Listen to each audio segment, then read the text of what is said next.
Watch me teaching my classes about successful composition with using a simple collage.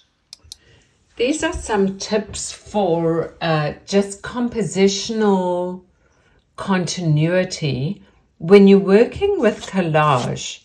And we did this in our mixed media and composition class this morning, where we just randomly chose some papers and put them together. But my lesson was in how do you make your eye move around the piece and what makes for a successful composition.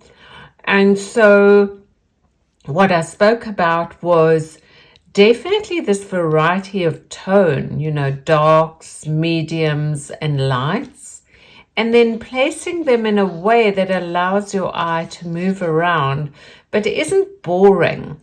So the shapes aren't exactly the same as each other. There's tearing compared to straight. There's lettering versus patterning.